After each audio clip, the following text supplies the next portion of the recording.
yang dilakukan oleh orang-orang Yahudi Bani Quraidah. Namun pengkhianatan tersebut berhasil digagalkan oleh sahabat Nu'aim bin Mas'ud yang membuat kekacauan antara orang-orang Quraisy dan juga orang-orang Yahudi Bani Quraidah. Maka setelah dipastikan kaum musyrikin yang mengepung kota Madinah mereka telah kembali ke negeri mereka, Rasulullah SAW pun kembali ke rumah beliau. Nah, ketika itulah saudaraku kaum muslimin yang dimuliakan Allah SWT, Nabi SAW diperintahkan untuk segera menuntaskan perkara Bani Quraidah yang telah berkhianat. Disebutkan dalam sebuah hadis yang diriwayatkan oleh Al-Imam Al-Bukhari dari sahabat Aisyah radhiyallahu taala anha, beliau mengatakan, anna Rasul sallallahu alaihi wasallam lamma raja'a yaumal khandaq wa wada'a as-silah wa ightasala fa atahu Jibril. Nabi sallallahu alaihi wasallam ketika beliau telah kembali dari perang Khandaq, beliau meletakkan senjata beliau, kemudian beliau mandi.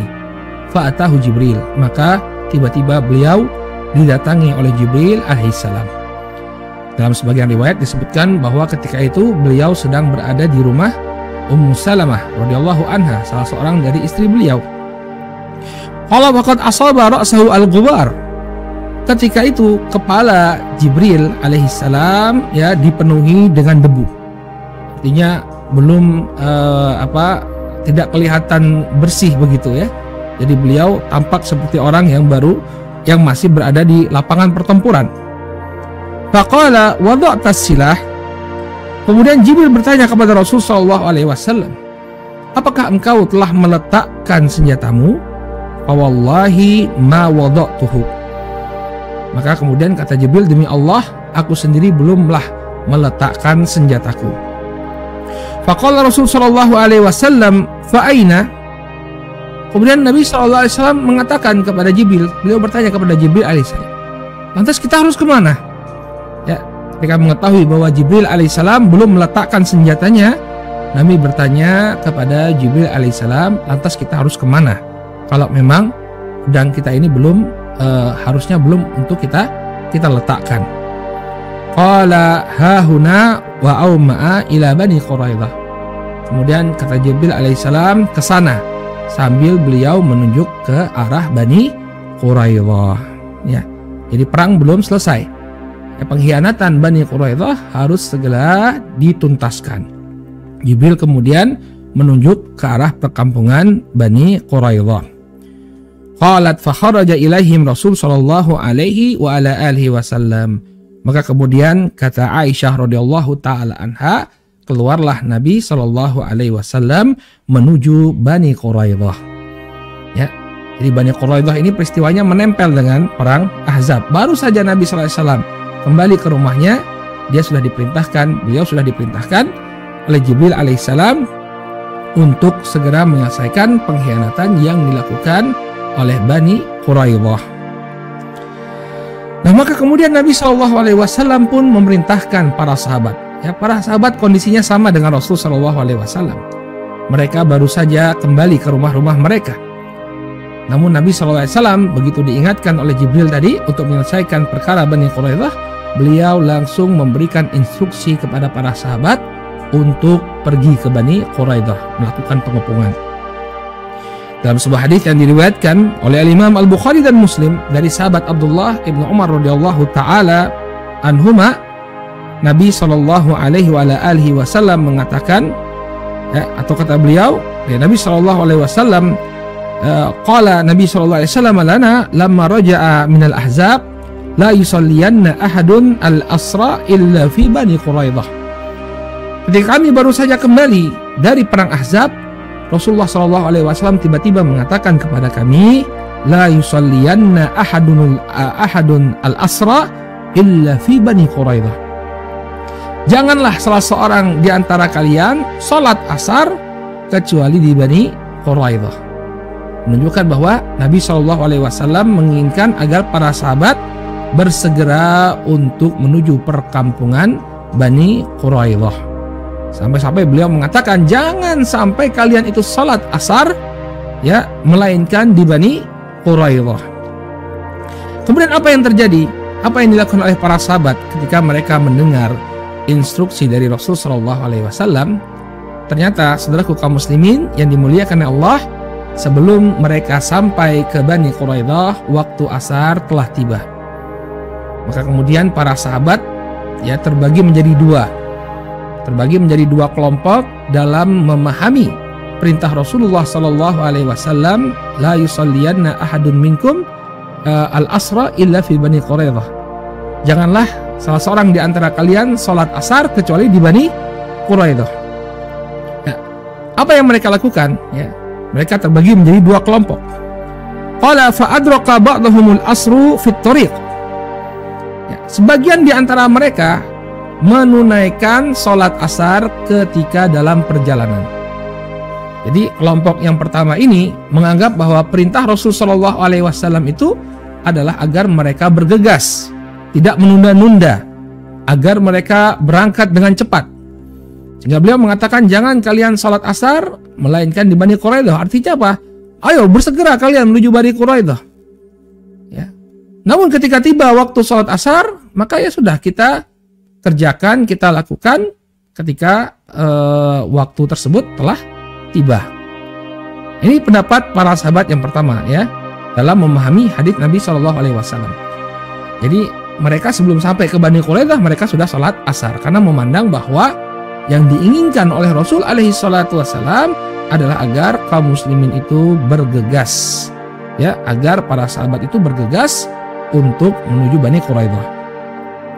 Adapun yang kedua, kelompok yang kedua dari para sahabat ridwanullah alaihim ajmain, faqala ba'duhum la nusalli hatta na'tiyaha. Ya. Yang kemudian yang kedua, ya, yang kedua mengatakan kami tidak akan sholat kecuali kita telah sampai ya di perkampungan mereka. Jadi kelompok yang kedua ini memahami sabda Rasul Shallallahu Alaihi Wasallam sesuai dengan zahirnya. Nabi mengatakan jangan sholat ya melainkan di Bani Quraidah. Ya sudah, walaupun sudah tiba waktu asar ya kita tetap melanjutkan perjalanan karena Nabi Shallallahu Alaihi Wasallam mengatakan apa? Janganlah kalian sholat kecuali di Bani Quraidah. Wa qala ba'duhum bal nusalli ya, lam yurad minna dzalika ya. Yang sebagian yang lain lagi yang tetap sholat mereka mengatakan ya kita akan tetap melaksanakan sholat karena bukan demikian apa yang diinginkan oleh Rasulullah SAW. Rasulullah SAW bukan menginginkan kita itu sholat di Bani Quraidah, enggak. Yang dimaksudkan oleh Nabi SAW agar kita itu bergegas untuk menuju Bani Quraidah. Ya, jadi ini adalah dua keputusan yang diambil oleh para sahabat. Ya, sebagian di antara mereka memahami sabda Nabi SAW ya secara lafadznya bahwa tidak sholat kecuali di Bani Quraidah. Sebagian yang lain mengambil maknanya. Apa maknanya perintah Nabi SAW tersebut? Maknanya bahwa kita bergegas. Namun ketika tiba waktu sholat ya sudah kita sholat. Nah ketika ini sampai kepada Rasul alaihi salatu wassalam, maka apa yang terjadi? Barakallahu fikum. Nabi SAW tidak mencela kedua belah pihak. Ya, jadi Nabi SAW tidak mencela keputusan yang diambil oleh kedua belah pihak. Beliau tidak mencela orang yang sholat tepat waktu dan beliau tidak juga mencela orang yang mengakhirkan sholat ya setelah mereka sampai di Bani Quraidah. Kata Abdullah ibnu Umar radhiyallahu taala anhuma, "Fadzukira lin-nabi sallallahu alaihi wasallam falam yu'annif wahidan minhum." Maka peristiwa ini pun sampai ke telinga Rasul Shallallahu Alaihi Wasallam dan Rasul Alaihi Salatu Wasallam tidak mencela ya salah satu pihak. Tidak ada satupun yang dicela oleh Nabi Alaihi Salatu Wasallam. Ya. Oleh karena itu ya ini menjadi sebuah pelajaran bagi kita bahwa ketika memahami ya ketika terjadi perbedaan dalam memahami nas-nas syar'i ya maka kemudian kita hendaknya bertoleransi, tidak kemudian mencela, tidak kemudian menjadikan ya, tidak kemudian menjadikan perbedaan dalam permasalahan fikih seperti ini ya menjadi sebab perpecahan. ya, inti dari apa yang kita sampaikan ini adalah apa yang disampaikan oleh Ibnu Umar, ya. Nabi Shallallahu Alaihi Wasallam mengatakan falam yu'annif wahidan minhum, bahwa Nabi Shallallahu Alaihi Wasallam tidak mencela seorang pun dari mereka. Jadi apabila seseorang sudah bersungguh-sungguh dia untuk memahami suatu dalil, dia berijtihad bersungguh-sungguh untuk memahami suatu dalil dengan cara yang benar, kemudian terjadi perbedaan, ya, maka ini hendaknya dihormati, tidak kemudian dijadikan sebagai bahan untuk mencela, dan tidak jadikan bahan untuk kemudian terjadi perpecahan di tengah-tengah kita. Baik. Nah, ketika kaum muslimin mereka berjalan, ya, menuju ke Bani Quraidah, ternyata para malaikat juga ikut menyertai mereka. Disebutkan dalam hadis yang diriwayatkan oleh Al-Imam Al-Bukhari dari sahabat Anas bin Malik radhiyallahu taala anhu, beliau menuturkan, ya, kata beliau, ka'anni anzuru, ya, ilal ghubar sati'an fi zuqaqi ini ghanmin mauqiba Jibril salawatullahu alaihi hina sara Rasul sallallahu alaihi wasallam ila Bani Quraidah.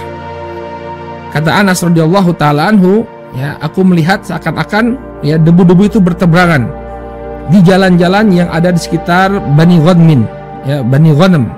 Bani Ghanam ini adalah sebuah kabilah atau sebuah perkampungan yang terletak di dekat kota Madinah di jalan menuju Bani Quraidah. Ya. Maka ini kata Anas bin Malik adalah bukti keterlibatannya Jibril alaihissalam bersama Rasul sallallahu alaihi wasallam ketika menyerbu perkampungan Bani Quraidah. Dan disebutkan pula dalam hadis Aisyah radhiyallahu taala anha, ya, kata Aisyah radhiyallahu anha yang memperkuat bahwa malaikat ketika itu ikut menyertai Rasul sallallahu alaihi wasallam berperang. Kata Aisyah, fa kharaja Rasulullah sallallahu alaihi wasallam fa marra ala Bani Ghanam wa hum jiranul masjid haulahu fa qala man marra bikum fa qalu marra bina Dihyah al-Kalbi. Ya. Ketika Nabi sallallahu alaihi wasallam keluar untuk menuju Bani Quraidah, beliau melalui Bani Ghanam. Ya, Bani Ghanam ini adalah tetangga dan penduduk di sekitar masjid, ya, yang tinggal di arah menuju Bani Quraidah. Ya, Nabi Shallallahu Alaihi Wasallam bertanya kepada mereka, man marra bikum, siapa yang sudah melewati kalian? Maka kemudian dia mengatakan, faqalu, atau mereka mengatakan, marra bina Dihyah al-Kalbi, baru saja melewati kami Dihyah al-Kalbi. Nah, Dihyah al-Kalbi ini adalah salah seorang sahabat yang dianugerahi dengan ketampanan dan sering menjadi personifikasi dari malaikat Jibril alaihissalam. Jadi ketika malaikat Jibril menyerupai manusia, dia akan menyerupai Dihyah al-Kalbi. Nah, ketika Nabi melewati Bani Ghanam, ternyata apa? Mereka mengatakan baru saja lewat Dihyah al-Kalbi, padahal Dihyah al-Kalbi belumlah melewati tempat tersebut. Ya. Kemudian kata Aisyah radhiyallahu taala anha, wa kana Dihyah al-Kalbi tushbihu lihyatuhu wa sinnuhu wa wajhuhu Jibril alaihissalam. Dan Dihyah al-Kalbi ini sangatlah mirip dengan Jibril alaihissalam, baik jenggotnya, giginya, demikian juga wajahnya. Nah, ini semakin memperkuat bahwa para malaikat pun mengikuti peperangan Bani Quraidah. Bahkan mereka mendahului kepergian kaum muslimin. Nah, kemudian setelah sampai, ketika itu yang memimpin pasukan kaum muslimin adalah sahabat yang mulia Ali bin Abi Thalib radhiyallahu taala anhu. Ya, mereka total dari pasukan kaum muslimin, mereka berjumlah 3.000 pasukan. Lalu mereka pun melakukan pengepungan kepada Bani Quraidah. Adapun jumlah Bani Quraidah, yakni orang-orang yang ikut berperang di antara mereka, sebagian ulama, sebagian riwayat mengatakan bahwa jumlahnya sekitar 400 orang. Yang prajuritnya, ya, bukan jumlah keseluruhan. Jumlah di antara Bani Quraidah yang ikut berperang. untuk menghadapi kaum muslimin ketika itu 400 orang. Ya. Sebagian riwayat mengatakan bahwa jumlahnya 700 orang.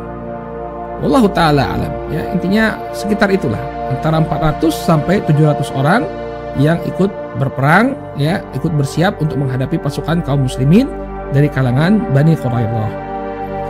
Maka kaum muslimin pun melakukan pengepungan kepada Bani Quraidah. Ya. Ketika kaum muslimin mulai mendatangi, ketika kaum muslimin mulai mengepung perkampungan Bani Quraidah, dan mungkin perlu kita sampaikan bahwa orang-orang Yahudi ini terkenal dengan benteng-benteng mereka. Jadi mereka ini sebenarnya orang-orang yang pengecut. Jadi tinggal di daerah-daerah yang dibentengi dengan tembok yang tinggi. Anda bisa lihat sampai sekarang, ya, di negeri Israel, ya, di negeri Israel mereka membuat tembok-tembok yang tinggi-tinggi sampai sekarang, ya, untuk melindungi penduduk mereka. Nah, demikian juga mereka lakukan Bani Quraidah di kota Madinah. Mereka membuat benteng-benteng yang kokoh untuk menghalangi kaum muslimin menyerang mereka. Maka ketika kaum muslimin sudah melakukan pengepungan di tengah-tengah mereka, pemimpin Yahudi Bani Quraidah, yakni Ka'ab bin Asad, ya, mengajak mereka untuk berunding. Lalu Ka'ab bin Asad memberikan opsi kepada mereka.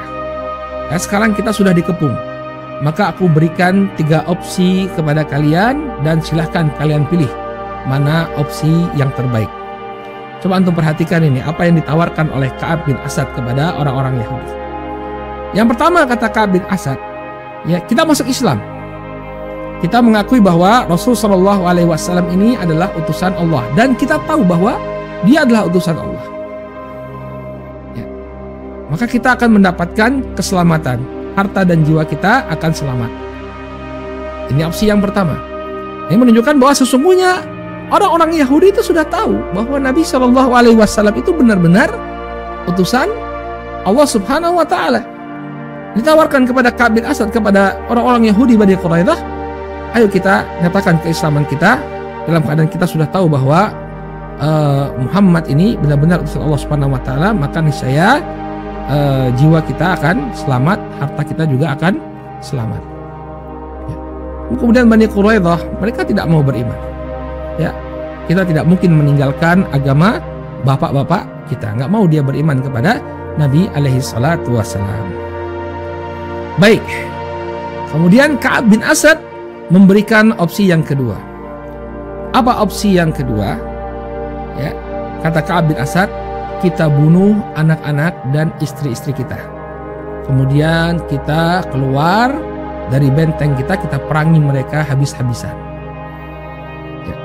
Jadi jangan sampai nanti kalau kita berperang habis-habisan anak dan istri kita, kemudian kita kalah, ya, kita kalah lalu anak dan istri kita nanti dijadikan tawanan, maka kita bunuh dulu mereka. Kita bunuh dulu mereka, lalu kita keluar untuk memerangi, ya, Muhammad dan pasukannya. Apa ini namanya? Pasukan bunuh diri ini. Misi, kalau orang Jepang bilang kamikaze, ya, kamikaze, seperti yang mereka lakukan ketika menyerang Hawaii, ya, di Perang Dunia Kedua, ya, ada misi bunuh diri. Jadi pesawat-pesawatnya Jepang itu, ya, ditabrakkan ke kapal-kapalnya Amerika. Maka Ka'ab bin Asad, ya, mengemukakan ide seperti ini. Ya sudah, kita bunuh anak-anak dan istri-istri kita agar tidak ada yang jadi tawanan. Kemudian kita serang habis-habisan, kita bertempur habis-habisan. Ya. Jadi kalau misalnya kita kalah, maka anak dan istri kita tidak menjadi tawanan mereka. Nah, kalau kita menang, ya udah bisa cari lagi istri baru. Ya, bisa bikin anak baru katanya. Ya. Ini satu hal yang ringan, ya. Kalau mati, kalau kita kalah, anak-anak dan istri kita nggak jadi tawanan. Kalau kita menang, gampang cari anak dan istri baru. Nah, orang-orang Yahudi yang nggak mau, ya. Pertama, mereka pengecut. Mereka pengecut, ya, takut sekali sama mati. Yang kedua, mana mungkin kita membunuh anak dan istri kita? Mereka adalah bagian dari kita. Oke, kata Ka'ab bin Asad, ya sudah, kalau kalian tidak mau opsi yang kedua, ada opsi yang ketiga. Apa opsi yang ketiga? Kata Ka'ab bin Asad al-Quradi, dia mengatakan bahwa ya kita menunggu hari Sabtu, lalu kita melakukan serangan mendadak kepada kaum muslimin. Kenapa harus hari Sabtu? Karena kaum muslimin ini sudah mengetahui bahwa orang-orang Yahudi tidak boleh beramal di hari Sabtu. Jadi mereka tidak boleh melakukan aktivitas di hari Sabtu. Ya, orang Yahudi itu liburnya hari Sabtu mereka dari pekerjaannya mereka tinggalkan. Ya, hari Sabtu itu mereka tinggalkan. Maka kata Ka'ab bin Asad, ini kaum muslimin sudah paham kalau hari Sabtu itu ya kita itu adalah hari bagi kita untuk beristirahat, berleha-leha. Maka bagaimana kalau kita serang mereka secara mendadak di hari Sabtu? Maka kemudian kata orang-orang Bani Quraidah kepada pimpinan mereka Ka'ab bin Asad, bagaimana mungkin kita menciderai kehormatan hari Sabtu dalam keadaan ya Allah pernah mengadab orang-orang ya leluhur-leluhur kita yang mereka menciderai kehormatan hari Sabtu. Apakah kita akan mengikuti jejak mereka? Tentu tidak. Ya, makanya Ka'ab bin Asad ya, 3 opsi yang diajukan oleh Ka'ab bin Asad tidak ada satupun yang diterima oleh orang-orang Yahudi. Ya. Padahal opsi yang pertama itu sebenarnya adalah opsi yang Masya Allah ya, dan itu dilakukan oleh sebagian Bani Quraidah. Nanti tidak semua Bani Quraidah itu dieksekusi. Ada yang menyatakan keislamannya, selesai masalah. Ya, seperti apa yang diusulkan oleh Ka'ab bin Asad. Nyatakan keislamannya, maka dosa-dosa yang terdahulu dihapuskan oleh Allah Subhanahu wa taala, kemudian amanlah ya harta dan jiwanya. Tapi namanya orang Yahudi ya, keras kepala. Ya, keras kepala. Tidak ada satupun opsi yang diberikan oleh pimpinannya ini yang kemudian diterima oleh Bani Quraidah. Maka Rasul Shallallahu Alaihi Wasallam pun melakukan pengepungan kepada mereka. Masih dalam hadis Aisyah radhiyallahu taala anhu, ya, Aisyah mengatakan, "Fa'atahum Rasul Shallallahu Alaihi Wasallam, fahasarahum 25 lailah." Maka Nabi Shallallahu Alaihi Wasallam pun datang ke perkampungan Bani Quraidah, lalu mereka pun dikepung selama 25 malam. Ya, jadi hampir 1 bulan dilakukan pengepungan kepada Bani Quraidah. Nah, ketika semakin ketat pengepungan kepada mereka, ya, sebanyak apapun bekal yang mereka miliki, ya, tetap ketika dikepung, ya, suatu ketika bekal mereka akan habis. Lagi pengepungannya dilakukan secara ketat, tidak ada ruang untuk mereka keluar, ya, menyuplai makanan mereka. Makanya ketika mereka sudah dikepung dengan demikian ketat oleh Rasulullah SAW, ya, mereka pun mulai melakukan negosiasi. Kata Aisyah radhiyallahu taala anha, "Falamma ishtadda hasruhum ishtaddal bala qila lahum inzilu ala hukmi Rasulillah sallallahu alaihi wasallam." Fastasharu Aba Lubabah ibnu Abdul Munzir. Maka ketika semakin ketat pengepungan kepada mereka, semakin keras musibah yang menimpa mereka, dikatakan kepada orang-orang Yahudi ini, turunlah kalian untuk meminta hukuman dari Rasul Shallallahu Alaihi Wasallam. Maka kemudian fastasharu Aba Lubabah ibnu Abdul Munzir. Maka mereka meminta agar Abu Lubabah bin Abdul Munzir ya bernegosiasi dengan mereka. Atau mereka meminta agar Abu Lubabah bin Munzir dikirimkan kepada mereka untuk melakukan negosiasi. Ya, jadi mediator. Nah, kenapa? Barakallahu fikum. Mereka meminta Abu Lubabah menjadi mediator mereka atau menjadi negosiator untuk mereka, karena Abu Lubabah ini berasal dari kalangan Aus. Ya, jadi dulu di masa jahiliyah suku Aus, ya, salah satu dari 2 suku besar yang ada di kota Madinah, ini menjalin hubungan persekutuan dengan orang-orang Bani Quraidah. Ya, kalau antum baca kisah kota Madinah atau kota Yathrib sebelum datangnya Islam, ya, mereka pun terlibat konflik. Ada 2 suku besar, Aus dan Khazraj. Aus dan Khazraj ini saling memerangi. Islamlah yang mempersatukan mereka. Di masa jahiliyah mereka saling bermusuhan. Nah, masing-masing dari suku ini, Aus dan Khazraj, ini memiliki sekutu dari kalangan Yahudi. Aus bersekutu dengan Bani Quraidah, adapun Khazraj bersekutu dengan Bani Nadir. Ya. Maka Bani Quraidah yang sekarang sedang dikepung oleh Rasulullah SAW meminta agar sekutu mereka, yaitu dari kalangan Aus, menjadi negosiator. Ya. Kemudian terjadilah kisah yang sangat masyhur ketika Abu Lubabah datang kepada mereka. Abu Lubabah ini seakan-akan membocorkan rahasia Rasulullah SAW, walaupun itu dengan isyarat. Ketika ditanya oleh orang-orang Bani Quraidah apa yang akan dilakukan oleh Rasulullah SAW kepada mereka kalau mereka berhukum dengan apa yang ditentukan oleh Rasulullah SAW, maka Abu Lubabah memberikan isyarat dengan jarinya. Apa artinya? Penggal, ya. Kalian semua akan dipenggal. Maka kemudian Abu Lubabah menyadari kesalahan beliau yang telah membocorkan rencana Rasul Shallallahu Alaihi Wasallam. Bagaimana kisah lengkapnya? Ya, dituturkan oleh Al-Imam Ibnu Ishaq dalam sirah beliau. Tsumma innahum ba'atsu ila Rasulillah Shallallahu Alaihi Wasallam anib'ats ilaina Abu Lubabah ibnu Abdul Munzir.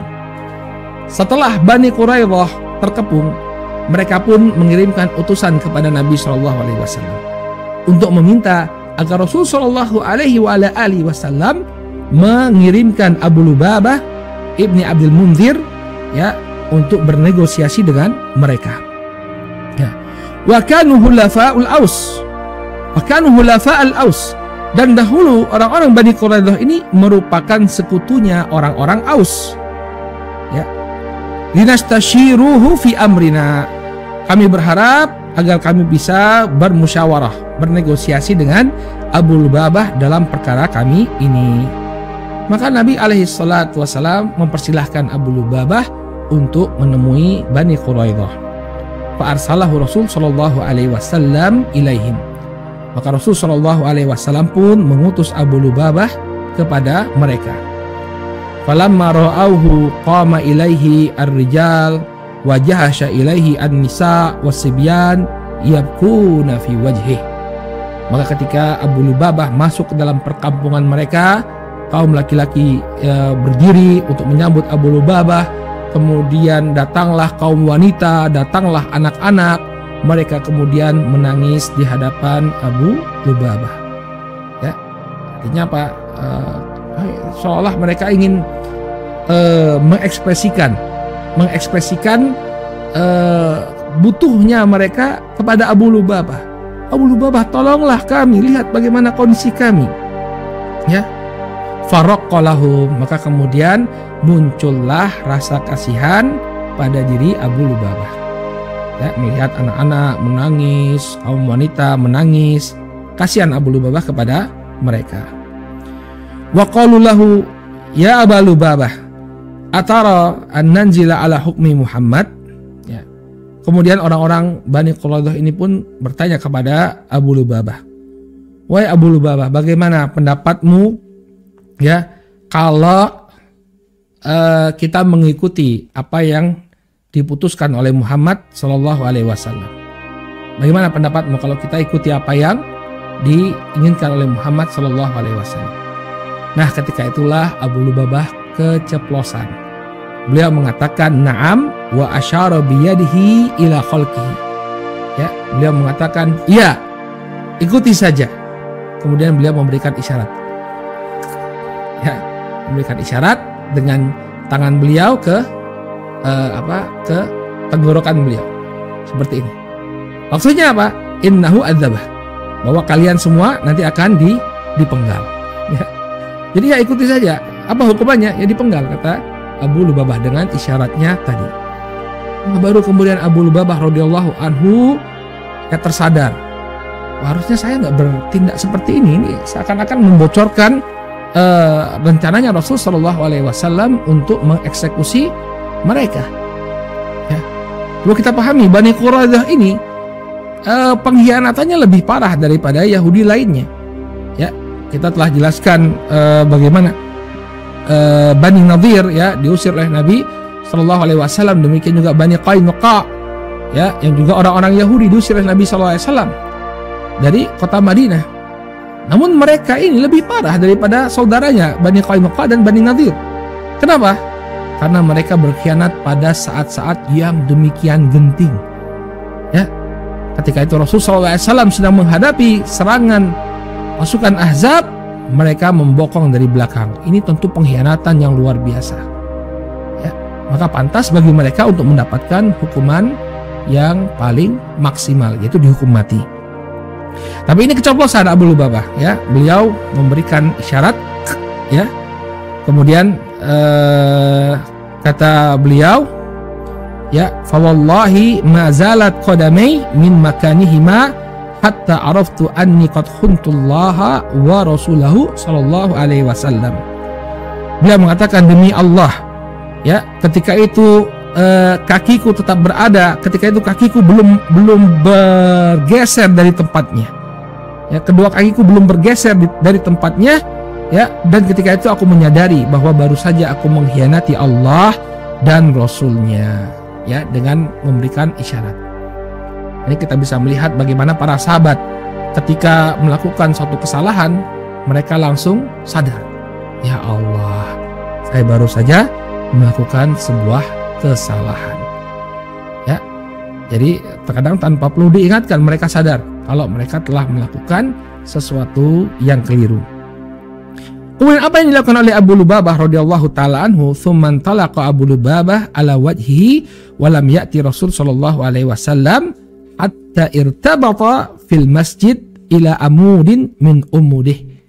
Maka Abu Lubabah kemudian pergi, dia tidak langsung menemui Rasul sallallahu alaihi wasallam, tapi langsung menghukum diri beliau sendiri.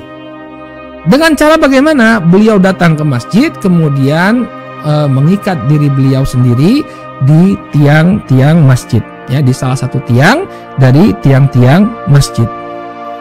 Kemudian dia mengatakan, ya, la abrahu makani hadza hatta yatuballahu alayya mimma sana'. Dia mengatakan bahwa aku tidak akan pergi dari tempatku ini, aku tidak akan lepaskan diriku dari ikatan ini sampai Allah benar-benar mengampuni apa yang telah aku lakukan. Ya. Kemudian dia mengatakan, wa ahadallah, dia berjanji kepada Allah Subhanahu wa taala, an la ata'a Bani Quraidah abadan, bahwa dia tidak akan kembali lagi ke Bani Quraidah. Dia tidak akan mendatangi Bani Quraidah selama-lamanya. Wala ura fi baladin khuntullaha wa rasulahu fihi abadan, dan dia tidak akan melihat lagi negeri yang dia pernah berkhianat kepada Allah dan Rasulnya. Jadi memang seperti itu mekanismenya. Kalau kita melakukan sebuah perbuatan dosa, ya, salah satu bentuk taubat kita adalah tidak kembali ke tempat kita melakukan perbuatan dosa. Seperti kisahnya 99 kepada 99 pembunuh nyawa, ya. Dalam hadis yang cukup panjang disebutkan bahwa ada 99, ada pelaku pembunuhan 99 nyawa, ya, yang kemudian digenapkan menjadi 100 nyawa. Dia ingin bertobat, kemudian dinasihatkan kepadanya untuk berpindah dari negeri tempat dia melakukan perbuatan dosa, pindah ke tempat yang baik. Maka di sini Abu Lubabah radhiyallahu anhu sampai kemudian bersumpah dia tidak akan kembali ke perkampungan Bani Quraidah. Lalu turunlah firman Allah Subhanahu wa taala dalam surat Al-Anfal ayat yang ke-27, ya ayyuhalladzina amanu la takhunullaha war rasul wa takhunu amanatikum wa antum ta'lamun. Kata Allah Subhanahu wa taala, wahai orang-orang yang beriman, janganlah kalian mengkhianati Allah dan Rasulnya, dan kalian mengkhianati amanat-amanat yang dipercayakan kepada kalian dalam keadaan kalian mengetahui. Barakallahu fikum, ya, turun ayat ini kepada berkenaan dengan Abu Lubabah.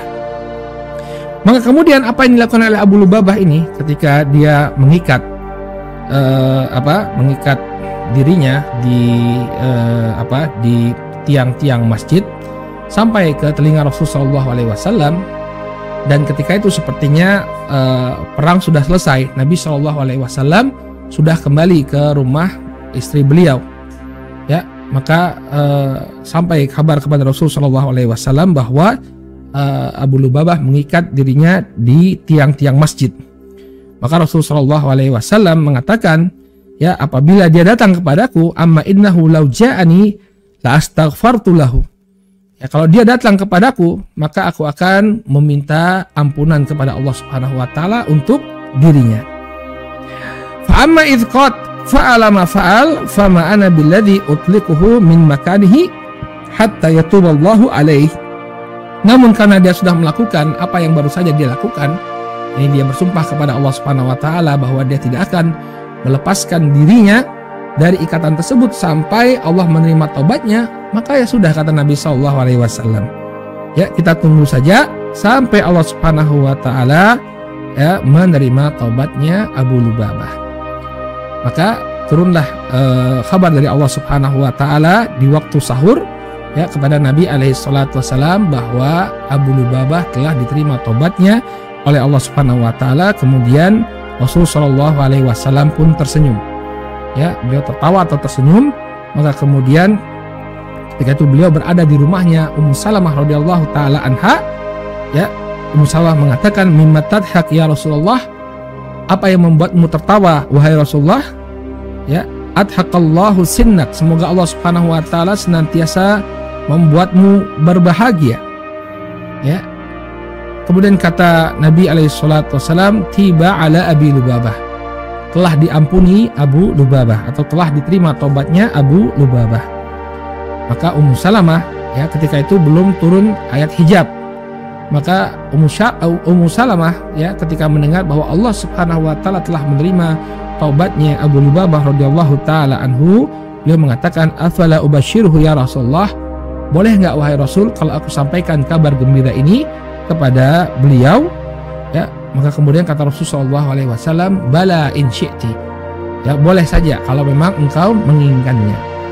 Maka kemudian disampaikanlah berita gembira ini oleh Ummu Salamah kepada Abu Lubabah bahwa Allah Subhanahu wa taala telah mengampuni kesalahan beliau.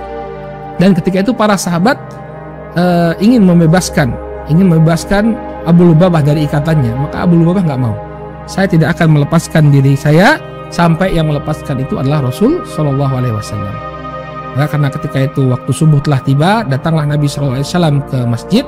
Nabi Shallallahu Alaihi Wasallam yang kemudian melepaskan Abu Lubabah dari ikatan yang dia buat sendiri. Ya, ini menunjukkan bahwa taubatnya Abu Lubabah radhiyallahu anhu telah diterima oleh Allah Subhanahu wa taala.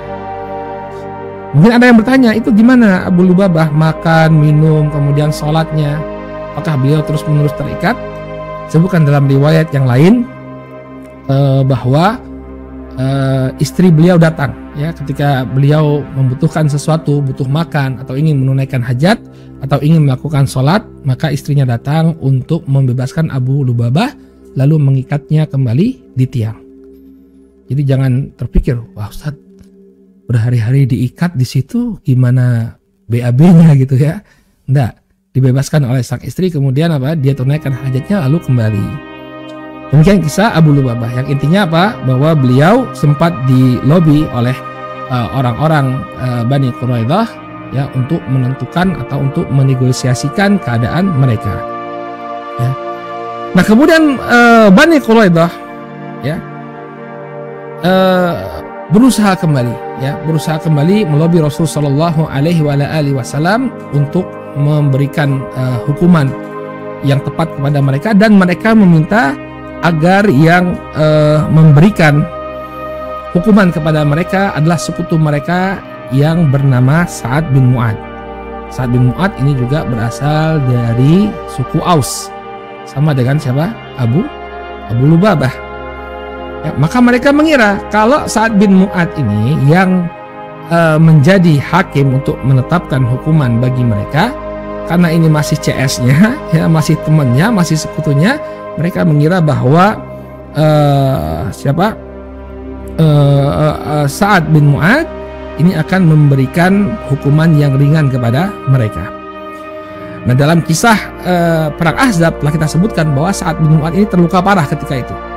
Namun dia sendiri berdoa kepada Allah Subhanahu wa taala agar Allah tidak mematikan diri beliau sampai melihat kegembiraan, ya, sampai mata beliau menjadi tenang, menjadi gembira dengan hukuman yang diberikan kepada pengkhianatan Bani Quraidah. Dan sekarang tibalah saatnya.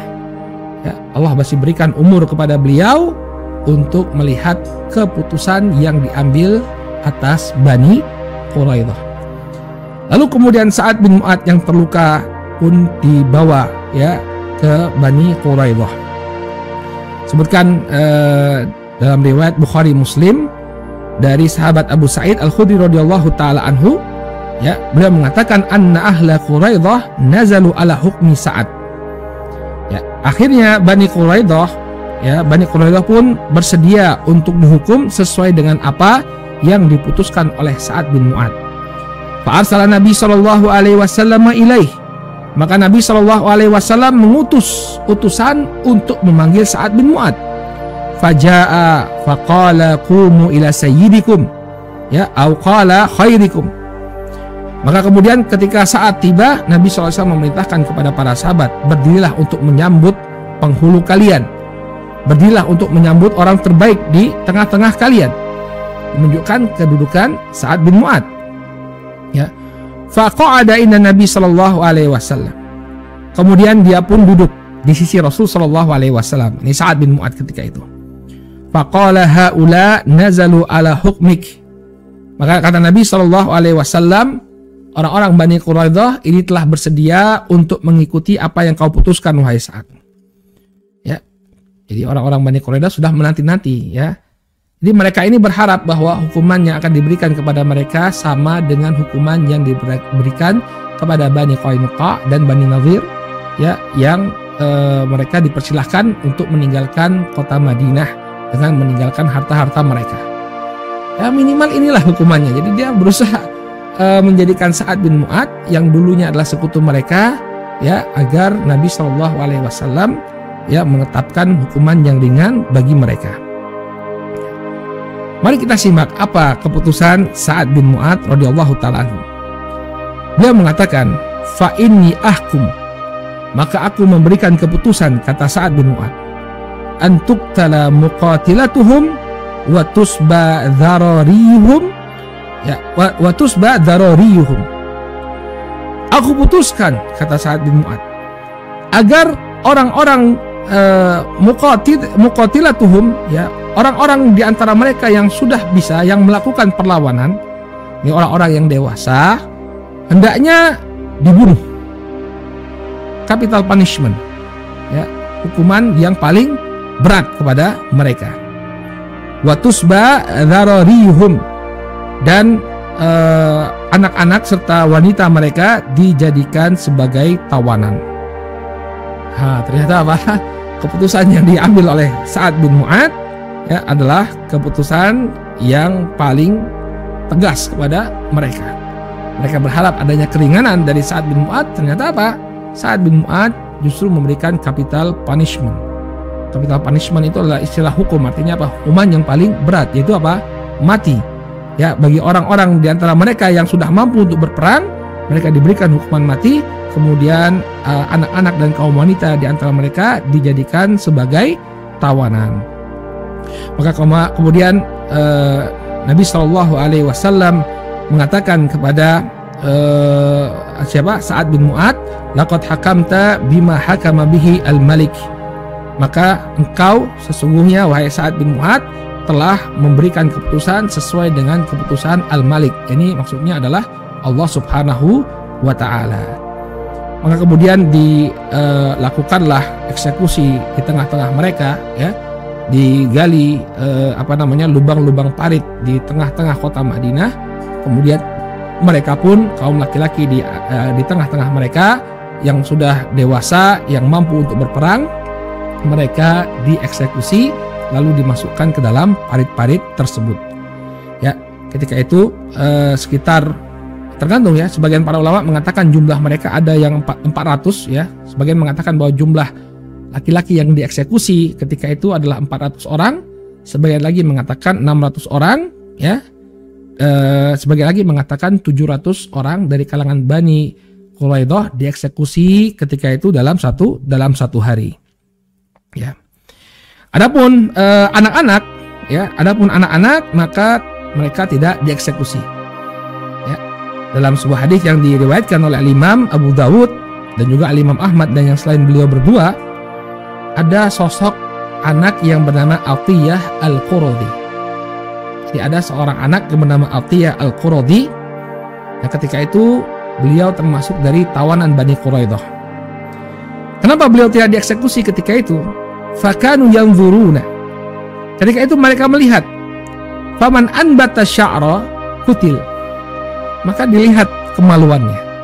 Barang siapa yang sudah tumbuh bulu kemaluannya, maka dia dieksekusi.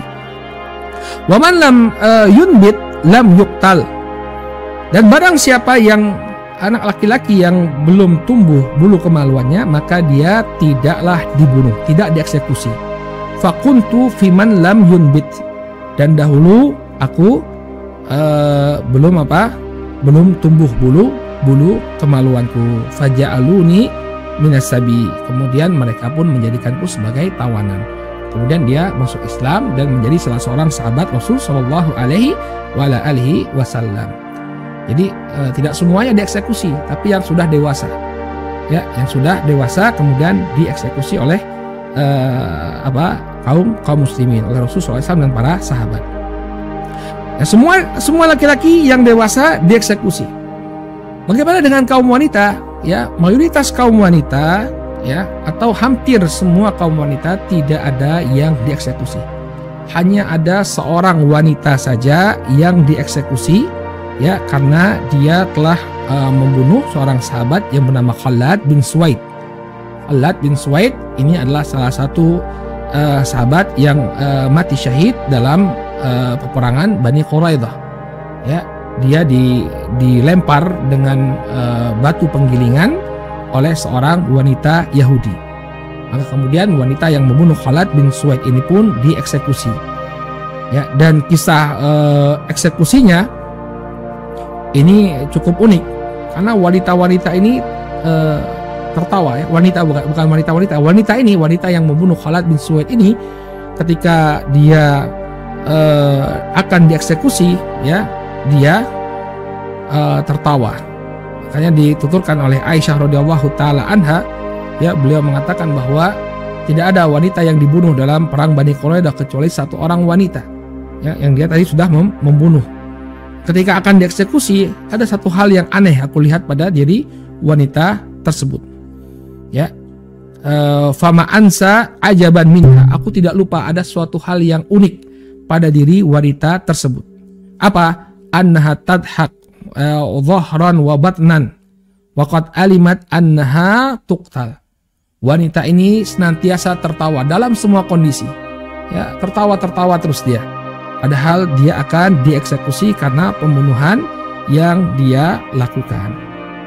Baik, ini adalah eksekusi yang dilakukan kepada Bani Quraidah. Mungkin antum akan bertanya-tanya, ikhwan fillah rahimani wa rahimakumullah, ya, kenapa hukuman yang diberikan kepada Bani Quraidah ini demikian berat? Dan mungkin juga antum akan mendapati pertanyaan dari sebagian orang-orang non-muslim, ya, terutama dari orang yang mengkaji Sirah An-Nabawiyah. Karena ternyata orang-orang Nasrani pun ada yang membaca tentang Sirah Nabawiyah. Saya pernah berdebat dengan seorang Nasrani ya, di media sosial. Ketika dia mempertanyakan kekejaman, kata dia, ya, dalam versinya dia, kekejaman Nabi SAW yang membunuh Yahudi. Maka kita katakan yang dibunuh ada berapa kabilah dari kalangan orang-orang Yahudi yang dibunuh itu, yang dieksekusi itu adalah Bani Quraidah. Bani Nadir dan Bani Qainuqa hukumannya adalah diusir. Ya, berarti apa? Ada perbedaan perlakuan Nabi alaihi salatu wassalam, ya, ada perlakuan Nabi alaihi salatu wassalam yang berbeda terhadap orang-orang Yahudi. Ada yang diusir hukumannya, ada yang dieksekusi. Ya, maka kita jelaskan saja kepada mereka, Bani Quraidah ini, barakallahu fikum, dia telah melakukan kejahatan yang sangat besar, melakukan pengkhianatan, ya, berkonspirasi dengan musuh untuk menghancurkan negara. Ya, maka kita bisa lihat, ya, di berbagai negeri apa hukuman bagi para pengkhianat. Ya, kebanyakan hukuman yang berlaku di negeri, ya, di negara-negara yang ada di dunia ini bagi para pengkhianat adalah hukuman mati, capital punishment. Ya, kenapa? Karena kalau tidak diberikan capital punishment, diberikan hukuman yang paling yang paling berat, ya, maka orang akan bermudah-mudahan untuk melakukan pengkhianatan. Apalagi barakallahu fikum, pengkhianatan yang dilakukan oleh Bani Quraidah ini bukan pengkhianatan biasa, pengkhianatan yang sangat fatal bagi negara. Ya, negara sedang mengalami serangan yang sangat masif dari orang-orang di luar Madinah. Tiba-tiba ada yang bekerja sama dengan musuh-musuh ini. Nah, kami bantu kalian dari dalam. Ini tentu sangat fatal. Ya, kalau bukan karena pertolongan dari Allah Subhanahu wa taala dan juga siasat dari Nu'man bin Mas'ud yang sebagaimana kita sebutkan pada pertemuan kemudian, ya, ibaratnya saya ganti, kalau bukan karena pertolongan dari Allah Subhanahu wa taala kemudian dari siasat yang dibuat oleh Nu'man bin Mas'ud radhiyallahu taala anhu untuk memecah belah pasukan Ahzab ini, ya, maka bisa jadi kaum musyrikin itu menyerang kaum muslimin dan kemudian mendapatkan kemenangan. Kenapa? Karena pertolongan yang diberikan oleh Bani Quraidah. Maka yang dilakukan oleh mereka ini pada hakikatnya adalah kejahatan yang teramat besar, sehingga wajar bagi mereka untuk diberikan hukuman yang paling berat, itu dieksekusi. Dan jangan lihat Islam saja dong, coba lihat pengkhianat-pengkhianat negara, ya, para pemberontak-pemberontak biasa diberikan hukuman mati. Ya, orang-orang yang melakukan pengkhianatan kepada suatu negara, ya, mereka layak untuk diberikan hukuman mati. Kemudian ada faedah juga disebutkan dalam fiqh sirah an-nabawiyah, fiqh sirah karya Dr. Syekh Dr. Zaid Abdul Karim Az-Zaid ketika membahas perang Bani Quraidah. Beliau mengatakan bahwa, ya, beliau menukilkan dari sebagian ahli sejarah bahwa hukuman yang diberikan oleh Sa'ad bin Mu'ad ini adalah hukuman yang juga berlaku di kalangan internal orang-orang Yahudi.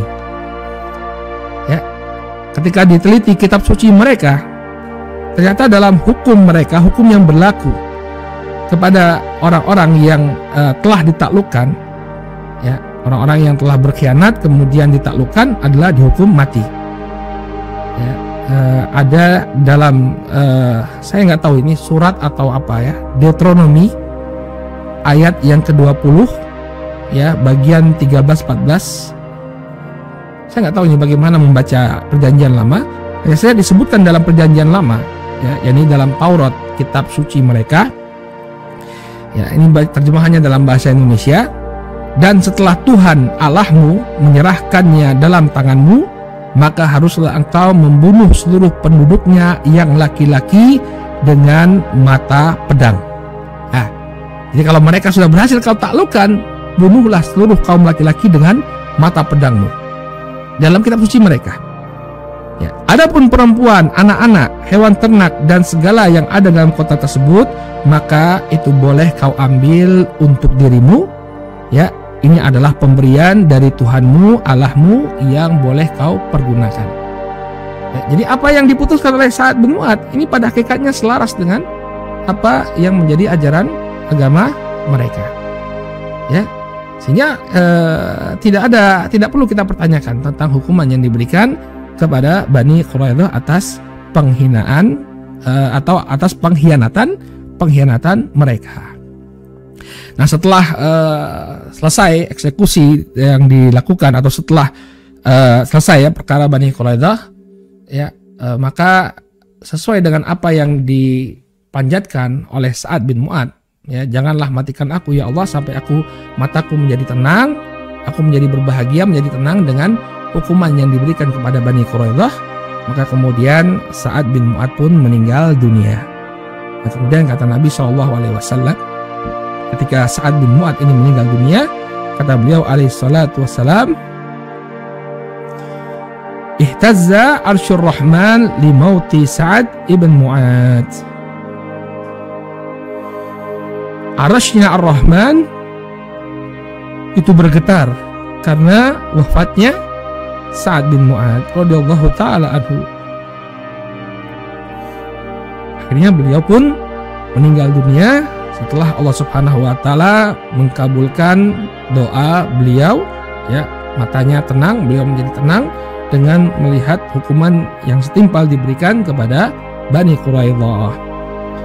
Maka kemudian ketika jenazahnya Sa'ad bin Mu'adz, ya, dibawa oleh para sahabat untuk dimakamkan, sebagian orang melecehkan, sebagian kaum munafikin melecehkan Sa'ad bin Mu'adz.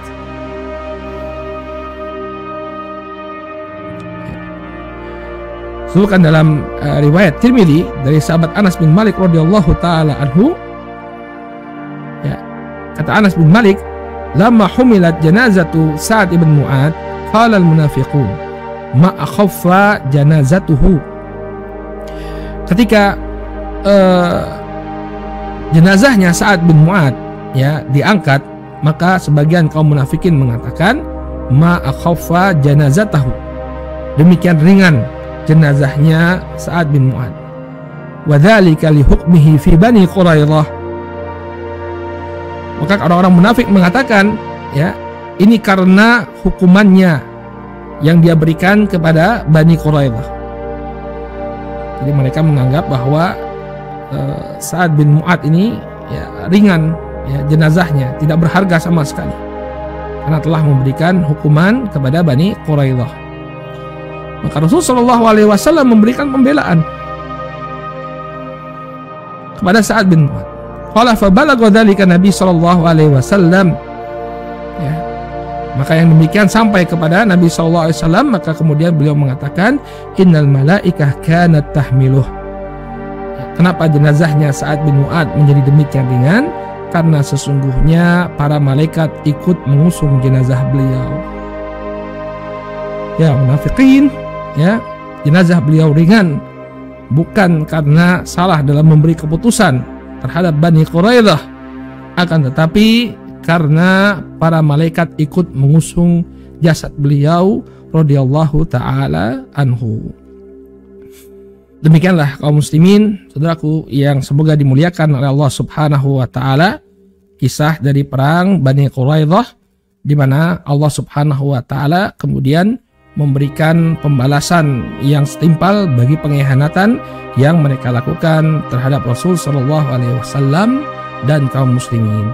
Mudah-mudahan apa yang kita sampaikan ini bisa menjadi pelajaran bagi kita semua, ya, agar tetap setia, ya, kepada Allah Subhanahu Wa Taala dan Rasulnya, dan jangan sampai kita berkhianat kepada Allah dan Rasulnya alaihi salatu wassalam. Baik. Kita akan coba jawab beberapa pertanyaan yang sudah masuk, ya, yang sudah masuk di tengah redaksi. Ya, sini ada pertanyaan dalam kisah sholat asarnya para sahabat tadi. Ya, sebagian orang mengatakan bahwa para sahabat, ya, di masa sahabat Nabi SAW terjadi khilaf. Ya, apalagi sekarang, maka mereka dengan seenaknya membuat khilaf sendiri. Bagaimana menyikapi hal ini? Ya, tidak semua khilaf itu teranggap. Kita lihat dulu khilaf ini terjadi di antara siapa. Ya, misalnya antum, ya, tidak dikenal sebagai ahlul ilm. Ya, baca kitab saja tidak bisa, bahasa Arab saja tidak bisa. Kemudian antum bikin khilaf sendiri.